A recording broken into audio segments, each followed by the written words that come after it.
Hi, welcome back, everyone. Well, we'll be crossing to New York very soon to hear from Eric Shenninger. But look, just before we do that, I want to bring Adam back. As Adam, I gather off the back of our discussions this morning, there's just been a bit of chatter coming in. Give us an idea. Yeah, there has been. It's been running hot in the chat box this morning, and I think that's just fabulous. I know that myself as an educator and school leader, it started to, I guess I was trying to synthesize that conversation in my own experience, and I think it took me back to days when I guess the realization for me came about what's difficult about school leadership. And I think it's when you're a teacher, you're responsible for your own practice, and then all of a sudden you cross a threshold and you're responsible for the practice of others. And speaking to another person about their practice and changes you wish them to make is really difficult, because our practice, our work as educators is so personal. It's an expression of who we are in so many ways. So when we're confronted with the impetus or the encouragement to change in a way that Michael and Mary Jean did, it can be really tricky. But if we can get to the other side of that, that's where the productivity happens. I used to encourage teachers to kind of Marie Kondo their practice and say that you were wonderful, you were the best I could do with what I had at the time, but it's time to let it go. Doug wrote something really interesting in the chat box that got my attention. He wrote that it is difficult to consider the 10s to 20s as lost, as I'm sure many of us felt we worked really hard on making a difference. Now, Doug did put 4 Fs in the word difference, and that I'm going to take that as a message that he really meant it to students and student learning. But maybe we're too close and have too much to lose by engaging in the full-on proposition. I'm all for the moonshot decade. And so I think my impression of what Doug is encouraging us to do is to get to the other side of that awkwardness where we feel the need to perhaps defend our work or to defend what we've been doing, because it's all been worthy. It's all been the very best we could do with what we had at the moment. But the choice to ignore the opportunity in front of us is perhaps one that we don't really have. And that the impetus now and I guess the responsibility that we have now is about saying what comes next. What are the things that we're going to do to slowly, and I think that was Mary Jean's encouragement for us, to slowly bridge the gap between, say, system requirement and what in schools we know is a purpose and important, to sort of this slow seismic move back together. And it starts with Mary Jean's work around equity, around excellence, and around well-being. Just do something in your school is what happens if we can get to the other side of that awkwardness and that confrontation. Adam, any comments coming in about the systems and the extent to which they need to change to be more responsive? I think it was a really interesting provocation that Michael put to us, wasn't it, around we are the system, and seeing ourselves as part of it, not seeing ourselves as separate to or subjected to the system was a really important thing. And I could see definitely in the chat box that people are grappling with that. And I think that that's really fabulous, because at that point we have people who are looking at their own scope and their own sphere of influence. So that's been a really wonderful thing to be able to watch that chat box really light up and see so many people looking at what is their scope, what shifts do they want from the system, so from the people who lead the system, so that they can start to inch closer together. And that made me think both the discussion on screen but also in that chat box is just as rich as I've seen. I feel as the conference provocateur very provoked by it, and that's a good thing. Yeah. I'm just going back over my notes. Michael Fullen, among many things, said this morning, schools are not organised for deep learning. Now, in fact, I think some of the most radical thinkers I know in education in this country have been saying that for some years. But of course, the remote learning experience does give us this golden opportunity to change that, doesn't it? Yeah, it does. And I think that even early in the remote learning opportunity that a handful of states have experienced so acutely, there was even that anecdotal, wasn't there? We saw memes on social media from parents about, is it okay to drink wine at 9:30 in the morning? And there was this appreciation that when they got a peek behind the curtain of what it's like to be a teacher, that that's how hard it is. And I think we need to leverage that. Before, in an incredibly divided community, we find ourselves in a position where collaborating is hard again. We need to seize that opportunity to speak into our expertise around teaching and learning, so they no longer need to see us at work, every day, to be able to say they do important, valuable work that we can't live without. We should trust them. And I think Mary Jean spoke directly to that notion of trust. The truth is, we like to trust people who we view as experts. And so I think there's a compulsion upon us as educators here to say, well, let's speak into those areas of expertise. Let's speak into being experts on educational change, being experts on helping to create environments where deep learning can happen, and being experts on how to build citizens in an environment that creates, that fosters their well-being. I think that there's enormous opportunity there. Okay, Adam, for now, that's good. Thanks. We'll go now to our next session entitled Seizing Success in the New Normal. And this time it's a three-way presentation led by Eric Shenninger. And Eric is joining us from New York, and this session is sponsored by Corwin. Now, Eric is a senior fellow and thought leader on digital leadership with the International Centre for Leadership Education. And his co-presenters in this session are Lauren Sayer, Director of Innovation at Melbourne Girls Grammar, and Stephen Kolber, the learning specialist from Brunswick Secondary College. So, Eric, you're very welcome.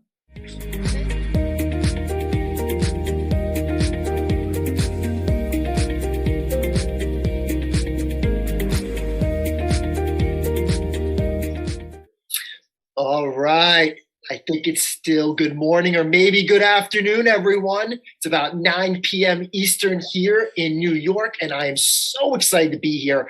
But I'm more excited to get to when Lauren and Stephen get to add their insight on what does it really mean to see success in the new normal in your country and beyond.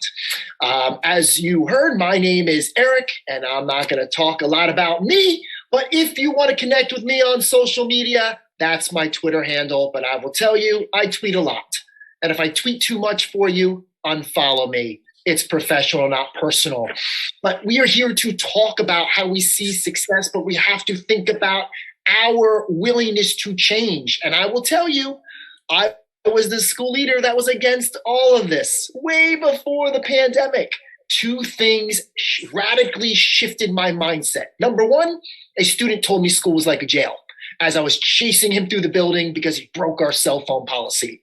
Number two, dumbest thing you'll probably ever hear a speaker say, Twitter changed my life. It changed my professional life. Well, it actually almost ended my marriage too. But, what social media taught me was there was a whole new world out there. And if we want to see success at any point in time, we have to be willing to learn how to unlearn and relearn. And that's what social media did for me. But as we think about where we are today and what you all have accomplished, I have to say, thank you, everybody. Thank you for still being here. Thank you for showing up for kids, for showing up for one another. Thank you for trying to build a plane and fly it at the same time. Those of us that are not in schools, we are in your debt. And as we think about that success, we have to remember, yes, we've faced so many challenges, but you have found success. All of you working in schools, working with kids, have shown us why education is the most noble profession. Because you give more of your time, many of you, for other people's children. But in the face of adversity, what did you do? You did what educators always do. You were resilient. You found a way. You figured it out.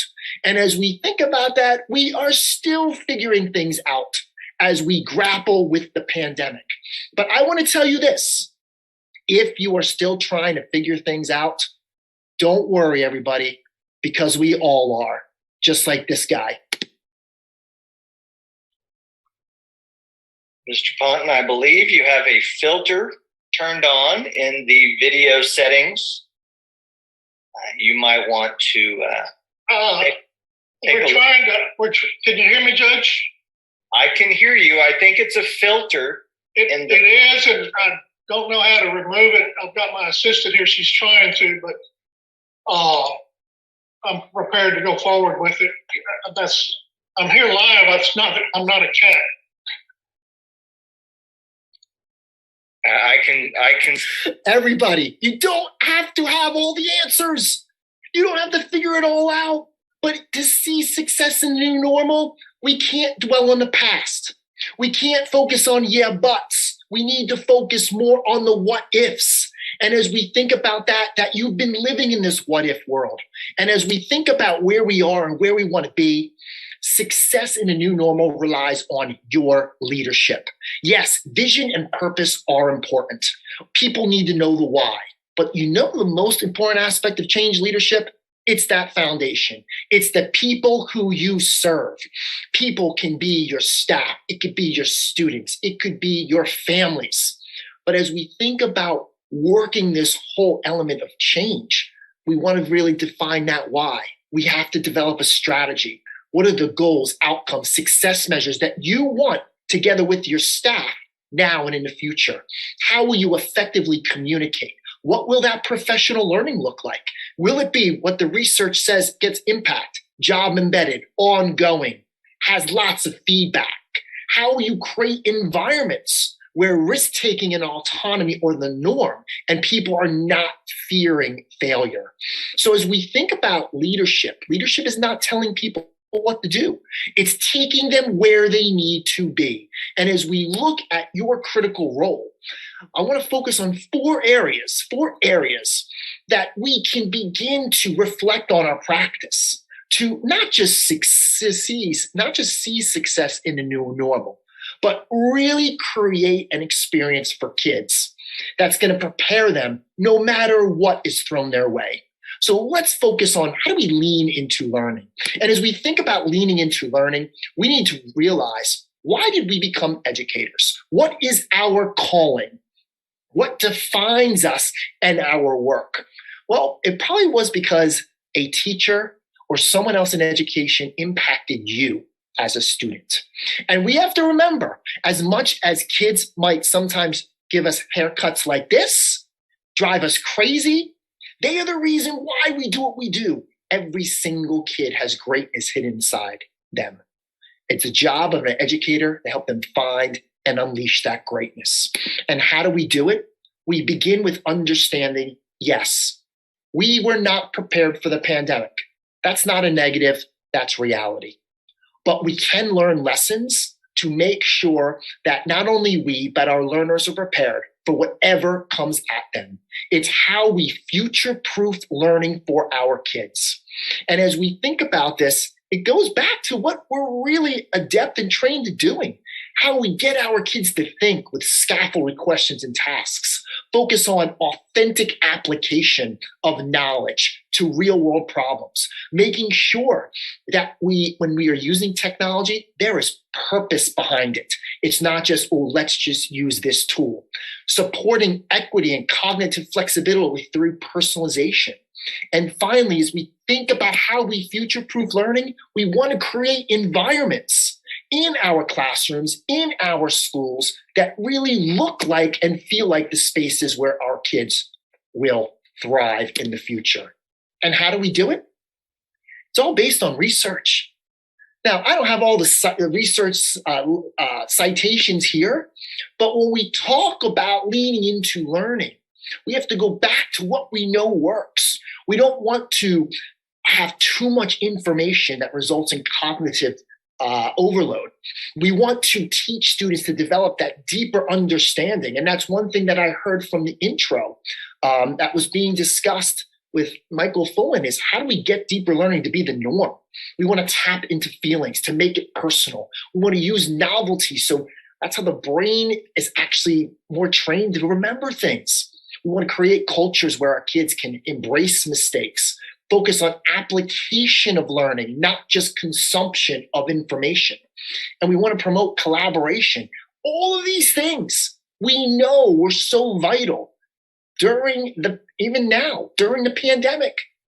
But as it comes to this, and we think about lean into learning, what does that mean in the context of seizing success? It's understanding that we can't prepare kids for something because honestly, we don't know what that something is.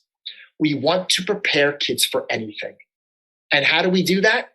We create cultures where kids are empowered to think, but also to apply their thinking in relevant and meaningful ways.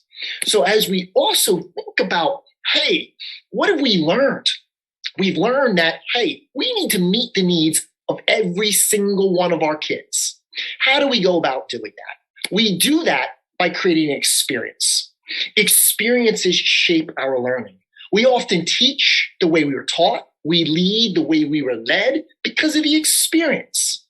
So as we think about this and we look at experiences, experiences shape our learning in different ways. And the one thing that we want to focus on is, what does that experience look like for our kids? Equality is giving every kid a device. Equality is every kid getting that lecture or direct instruction. Equality is the kids getting the same thing at the same time, the same way. Now, I'm not saying there's not a time and a place for equality, but that's not equity. Equity in learning is where all kids get what they need, when and where they need it.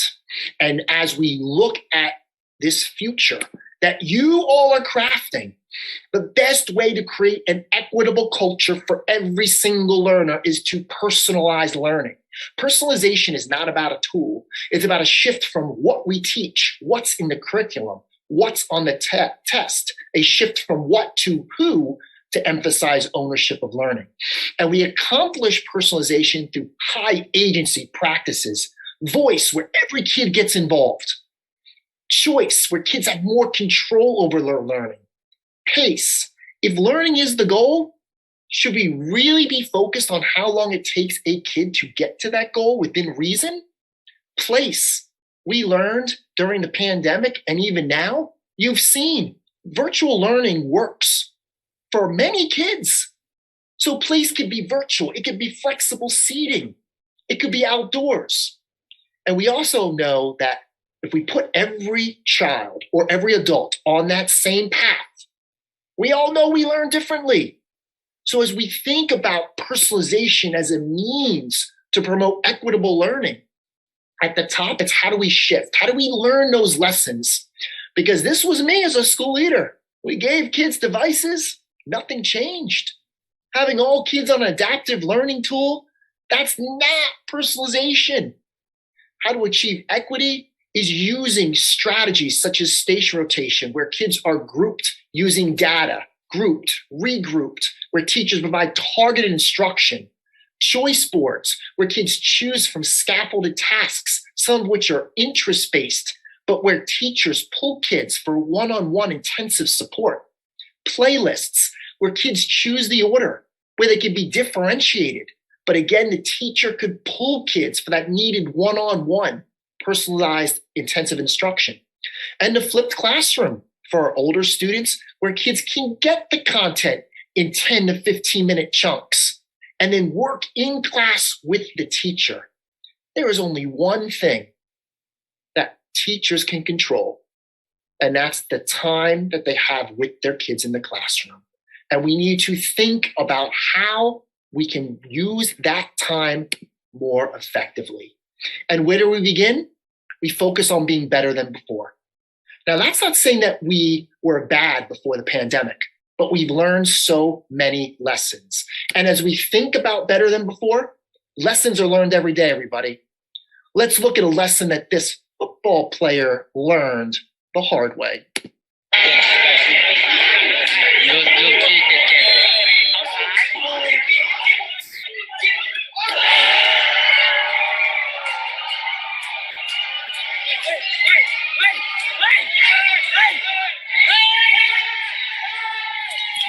Lesson learned, don't celebrate too soon.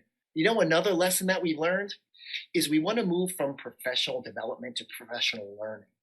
Professional learning is something where we as educators see the relevance. We see the purpose behind it. It's something that we want to engage in. We kind of, in a sense, want to personalize that aspect of how we learn as adults. And it's a balancing act. Yes, it's what the school, the organization, or your state, or your country needs or mandates. I get that. but it's also finding that sweet spot. What are educators truly interested in? What are they passionate about?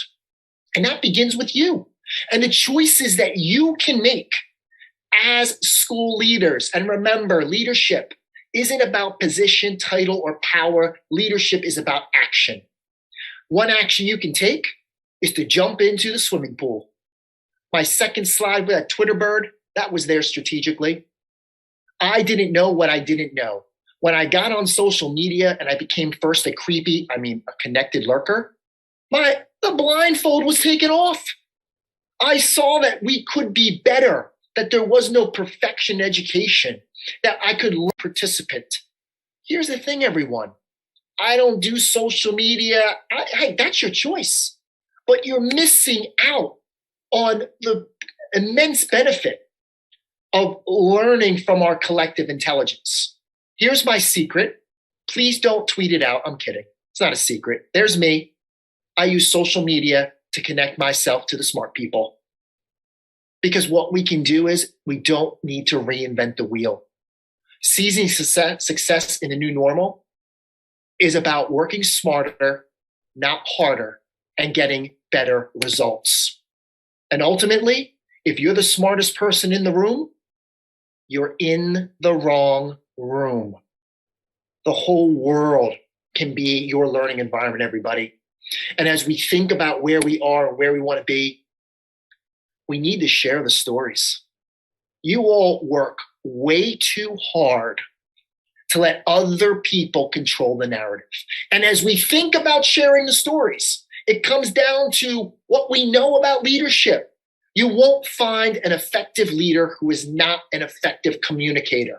Effective communication helps to achieve goals and engage families.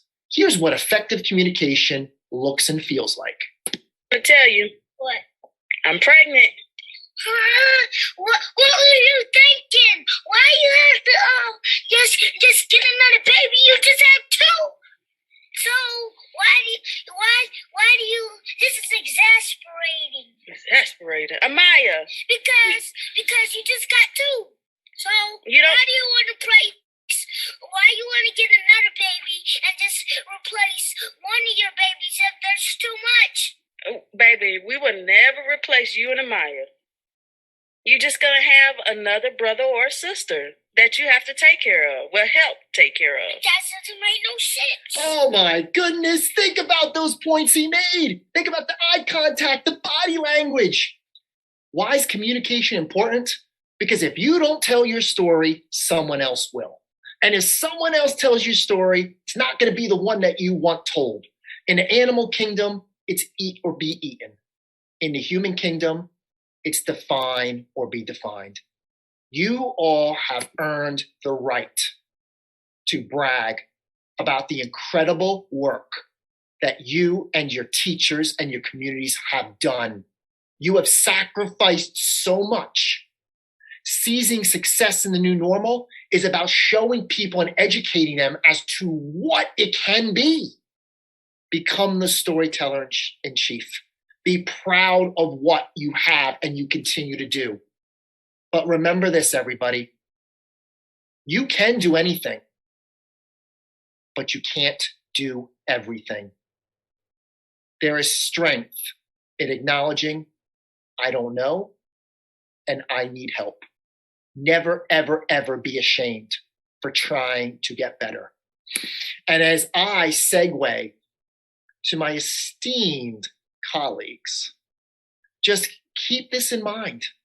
Don't think that you need to do it all yourself.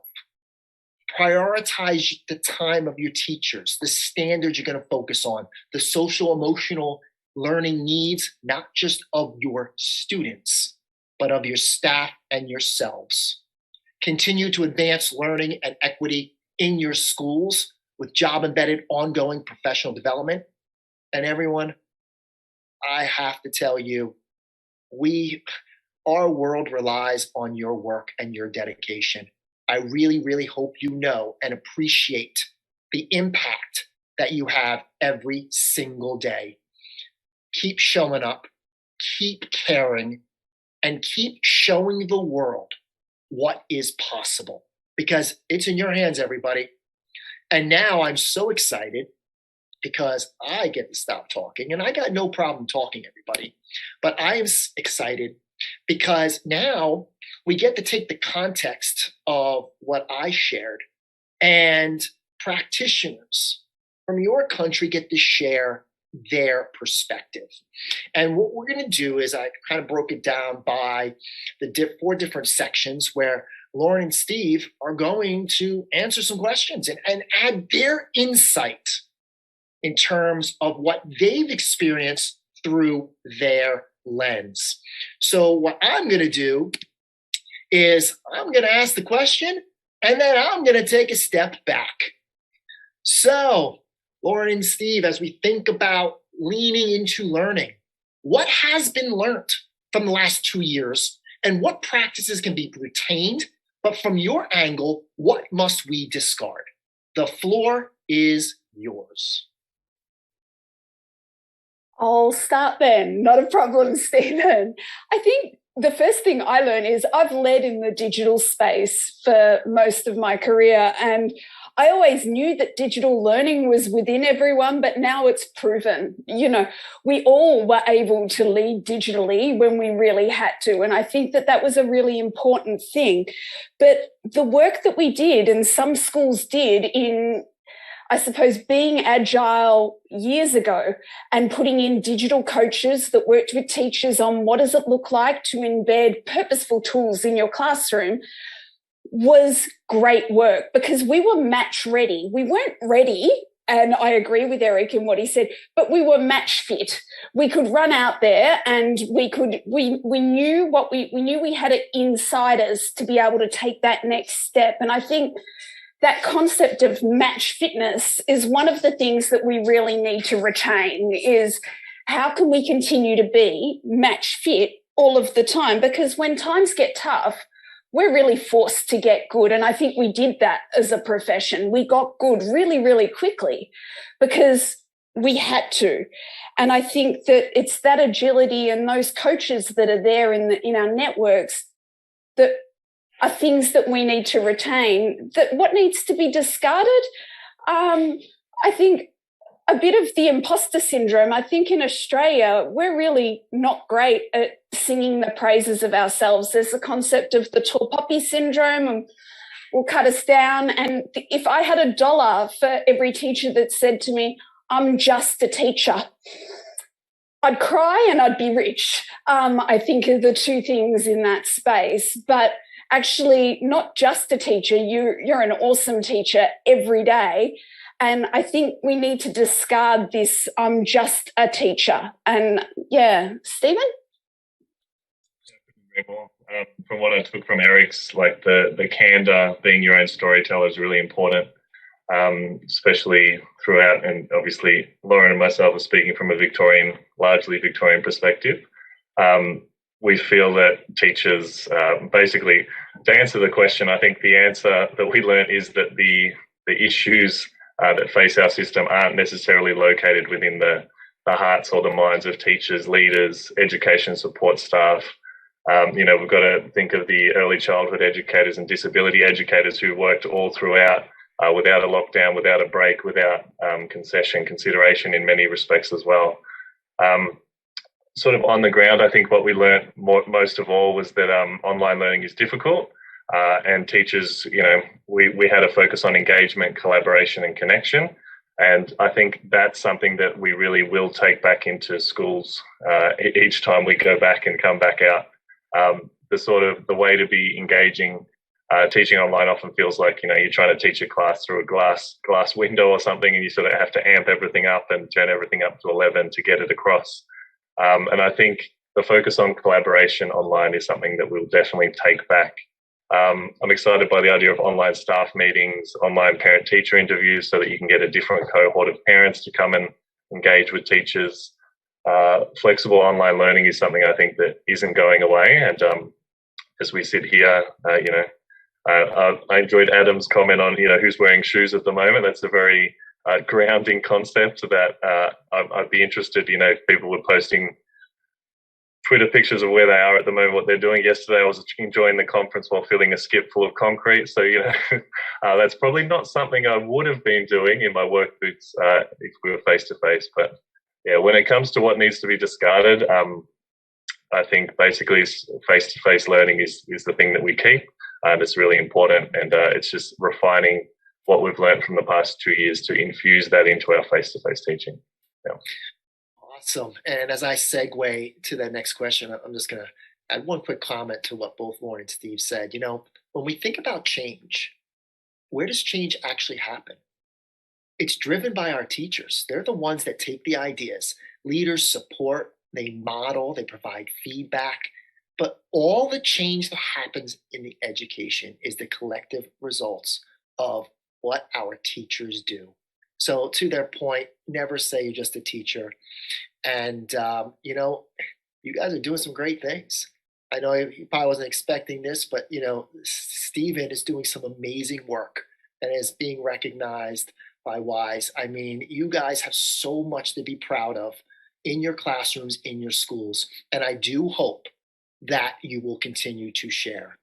All right, so let's go to question number 2. So as we think about, and Stephen, you're going to start this one, okay? So as we think about meeting the needs of all, how can systems in schools better cater to an inequitable education system? All right. For me, well, obviously I'm a public government school teacher, so the obvious thing seems to be funding and supply. We've had some really exciting things in the government sector come through, the tutoring program, the ongoing Mylands work, a whole bunch of stuff on PSD funding changes, being more inclusive in the work that we do, and having money attached to that. I guess importantly, money attached to the work of teachers that sort of empowers teachers is something that we've seen more and more. And so from my perspective, that's something that we are working on as a system and making real strides with. Just to link back to Pazi's opening keynote, I think, it's important for us as teachers and leaders to think about, where is the limit of our impact? Where do we sort of say, well, to a certain point, we've done our best, and we have to clock off and survive and maintain well-being in many respects, especially teaching online. That's you could spend, it's always been something we've known, but you could spend all of your day online marking student work, chasing up student work, doing all those things, and teachers have done incredible work with that. But yeah, I think as schools, we can do a great deal. Within classrooms, we can do a great deal. But we have to also, put a boundary around what are our limitations and when do we have to look to society and the broader systems and how they support our schools to, say within what bounds we can do our best work.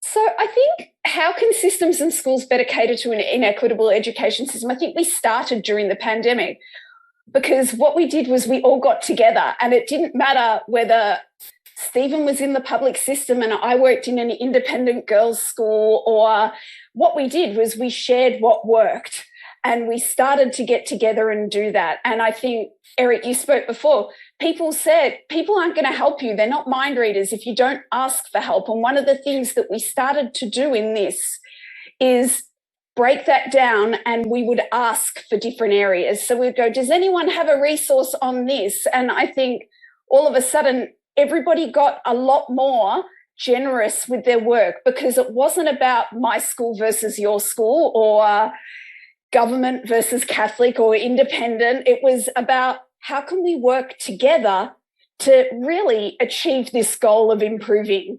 And a rising tide lifts all boats. And I think that what we've started to have in this is a rising tide of teacher efficacy and professional learning, where we get together no matter what our sector, where if I go back pre-pandemic and I looked at professional learning that I went to, I would go to professional learning for independent school teachers. So I would see a lot of the same people at things, because there were huge costs involved in things and having to take teachers out of, so there was a real have and have not in the professional learning in that space for teachers, where now things can run at different times. And I think I agree with what Stephen said. We've got to balance the workload there in that space. But what we're starting to see is we can all get together in different platforms and really disrupt that, because we've got those voices. And the school down the road is not our competitor. We are all working towards improving the education for the students that are in front of us. And I think systems and schools can better cater by grounding themselves with their true North Star. And their true North Star is students as their customer. And I think, like any good business, focus on your customer, not on your competitors, and you will have great things happen. And I think that's how we meet needs for all. That's awesome. And, the one thing that, that I realized as a parent, and one thing that I've seen, is how one of my kids just virtual learning, remote learning was his preferred style, whereas my daughter was face-to-face. And one thing as we think about inequity is being open to the idea of having virtual options, however it might work in our systems, to support those kids who thrived in that environment. All right.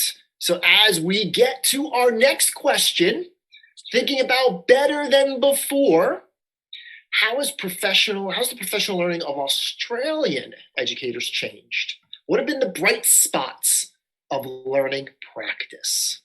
So, who wants to kick us off here? I'll jump in and we'll go to the next one. I think the professional learning of educators has changed around we're all in this together. And I think the mediums that we used became a lot more collaborative around asking for help. I think we got a lot better at asking for help. And, Eric, you spoke about how Twitter changed your life. A few people will know here, Twitter changed my life rather radically 13 years ago, where somebody asked for help. And they tweeted that morning 13 years ago, can someone remind me to get contact lens solution?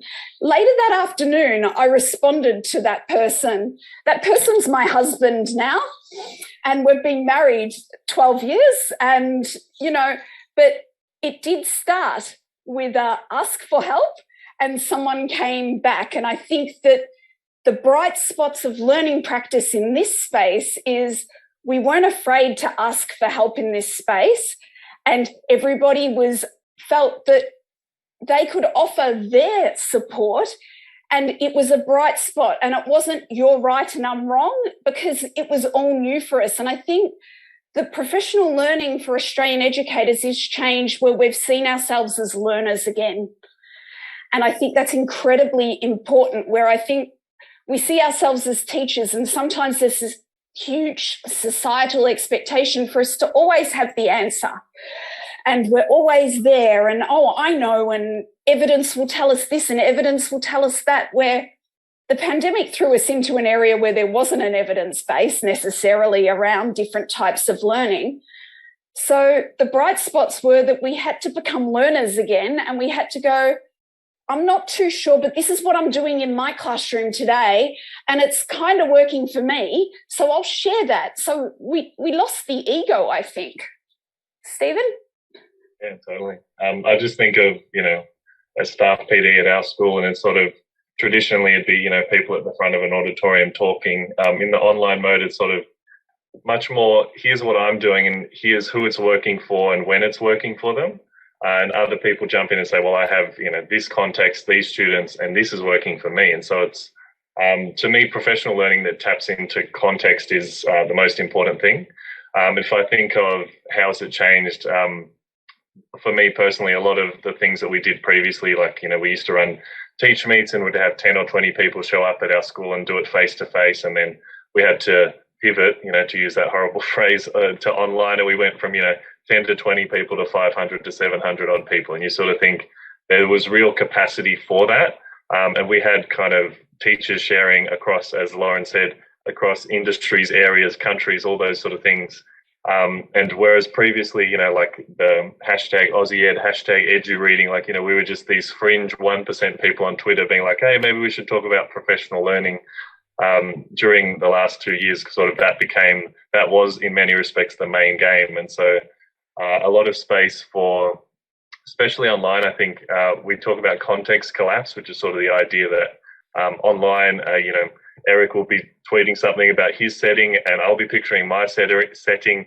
And so we either have an issue where I think, well, that would never work where I'm at, or we have the positive, which is, we have to unpick his context with my context and see what things actually sort of cross over and cut through the differences that we face. So a return to context has been really important, I think, and sort of, and Eric mentioned it himself, sort of ongoing, embedded, all those things, longevity within professional learning, so that we're forming communities again rather than just delivering content. So really well said, Eric and Lauren. Well, and I'm glad you said that. And here's an important point. Just because it sounds good on Twitter or looks good on Instagram and Pinterest doesn't mean it's going to work. And what Stephen just said reminded me of a teacher I was working with during the pandemic. And before I was there for 2 years, she didn't change. But then something about the pandemic clicked. And one day in January, I went in his classroom. I thought I was looking at a whole different teacher. Kids were working at their own pace in Google Slides on math problem sets. He was focusing on the kids using real-time data to give them what they needed in grade 8 math. And then when I had the opportunity to just say, that was awesome. I'm so proud of you. He went, Eric, at first I was resistant to a lot of stuff you were teaching us, but then I began to see the value in some of it. But to be honest, some of the stuff you said had absolutely no value in my practice. I could not agree more with Stephen's comment. And going back to Twitter, when Lauren was talking, it made me speak what I've seen from Australian leaders. I think that since I got on social media, I have a lot of friends now in Australia. I visited, I can't even count how many times. But Brian Host, who's a leader in New South Wales, he would routinely tag a whole bunch of us here, not just in America, but across the world, asking for feedback. So I saw from my lens, hey, here's an Australian leader who is broadening his exposure to ideas and actively using a resource that was free. Now, what he did with it, what Stephen said, he's got to put it in his context. All right. We got our last question for Lauren and Stephen. As we talk about sharing the stories, who or what stories would you like to share? And who went unsung during this period? I'm going to start us off. I guess the obvious response from me is teachers, not surprisingly, which is very Platonic. He wrote about the philosophers' kings, and that's, very similar to me, teacher kings. It's kind of not surprisingly, I think teachers should be more empowered and more impactful in our society. But also, of course, the students it's almost impossible really for us to picture what students are going through. We as, balding middle-aged people kind of understand, this lockdown will pass and, it's no big deal. And, might be thinking, it's a great opportunity for us to catch up on some books or, clean the house or all those sort of things. For a young person, this is their whole experience. This is, their first experience in many respects of a whole range of things. So we've sort of got to keep in mind, whilst they might be a little logo on our screen, the fact that they're turning up at all is, for many, quite a historic and impressive feat. So I guess, I have to give a shout out to Victorian teachers especially. And obviously the session following from us is looking at different ways of measuring success. But for Victorian teachers and their students to have topped NAPLAN across the nation, I think that's really incredible and almost inexplicable. I can't explain to you how that possibly could have happened, but it's downright impressive. And I just think the flexibility that teachers have shown and the resilience students have shown are the stories that have gone unsung. I'm not going to name names or call out anyone in particular, but Victorian teachers especially and teachers around Australia have shown great resilience, and I'm very impressed by my colleagues all through Australia. How about you, Lauren? I think teachers and students have been amazing in this space. I am going to call out a group of students because this week If you haven't seen, there are 3 boys that are in year 9 in Melbourne that run a website called COVID Base AU.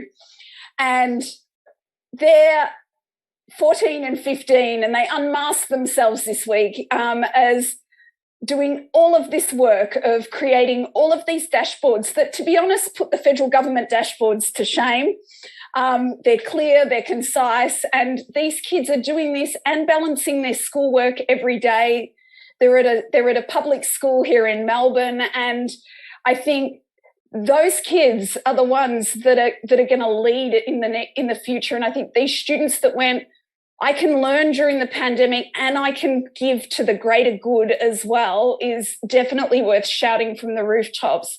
The other unsung people, I think, are behind the scenes in schools.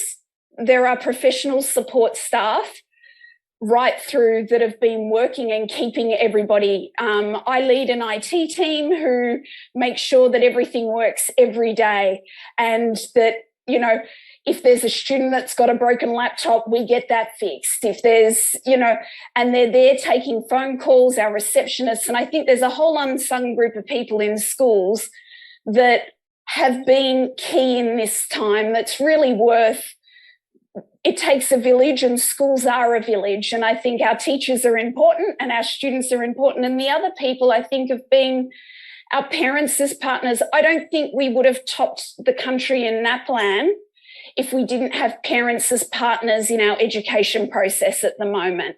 I think last year they saw what we were doing, and parents stood up and went, how can I help? And I know in my parent-teacher interviews when I've spoken, what else can I do at home? They can't see you. How can I help? And I think those partnerships I'm really excited about in the future, because I think parents have seen what we do now, and we can get on board together to continue. Thanks, Eric. Well, you know, and it's, you know, as I listen to both of you and we talk about singing the praises of Australian educators, for those of you listening right now, there is nothing stopping you. Just because we are here on video, there's nothing stopping you from going on social media, using the ACLNC hashtag, and paying it forward. You know, it's a common exercise that I do here in America because people aren't comfortable with sharing. Yeah, the person might not see it, but it will feel good taking a little bit of time and paying it forward. You know, and hey, other people on the hashtag will see it. You know, why is this person making a difference? Why are they an unsung hero? Why do they deserve to get that virtual fist bump or virtual high five? You know, and as we think about all that, the way to build capacity and to get people to believe in a, I'm not going to say a new, but a better, because most of this stuff's not new, everybody. The only thing that's new is technology and research on how the brain works. Anyone that says this stuff is new is just not telling the truth. But the thing to think about is, you know, the whole concept of change is grounded in relationships. Without trust, there's no relationship. Without relationships, no real learning occurs. And, you know, on behalf of the esteemed panel who are doing the work, everybody, you know, to all the Laurens and the Stevens that are in the trenches, that are doing the work, making a difference. I said it before, I'll say it again. Thank you so much for, you know, your relentless dedication, determination to the field. You don't have to get it right. No one's going to get it right. Don't chase perfection, because perfection is a fallacy. It doesn't exist in education. What does is growth. Chase growth, not perfection. You know, I will tell you one quick story. I was working with some teachers, secondary teachers last week, and I probably saw the best math lesson I've ever seen. And these are things, every time I watch teachers and principal and leaders in action, I learn something new. It was an amazing math lesson where he created a courtroom experience for grade 8 students to really dive deep into how to solve problems, what evidence they have to determine if it was right or wrong. But the best part was this. At the end of the lesson, he said to the entire class, please give me feedback on how I can make this better. So simple, yet so powerful. So my call to action to everyone here is seize the moment to get feedback. It's the only way we can make sense of things going on in this crazy world. The only way we can get better. We never get enough feedback, but regardless of your position, you can seek it out. Listen intently, clarify points, write it down, be gracious, thank people, but then act on it, everybody. So I don't know if Lauren and Stephen have any closing thoughts that they would like to share as we wind down here. Not trying to put you both on the spot, but the floor is yours. I think you've given us a call to action, and I think I might add to my weekly to-do list, and you can hold me to it, people, but I think finding a teacher that I can shout out over social media each week for some great work is something that I think is a wonderful way to share, because I know so many wonderful people who would never do that themselves. So thank you, Eric, for that. You've given me some work to do today. I couldn't agree more. Same thing. Just it's a great idea for us to be reaching out to other teachers, other professionals, as Lauren said, parents, support staff, all those important people that make our work possible. Teaching is, and education more broadly, leadership, in fact, is such a collaborative and process that we do together, hand in hand, in a relational way. Take a moment to do a good thing relationally and build someone's confidence, as Eric has spoken about, and Lauren as well. Great thoughts. Well, I want to thank, again, Lauren and Steve and everyone else who's tuned in. Keep making a difference. And you can find the three of us on social media. We're not hard to find. Enjoy the rest of the conference, everybody.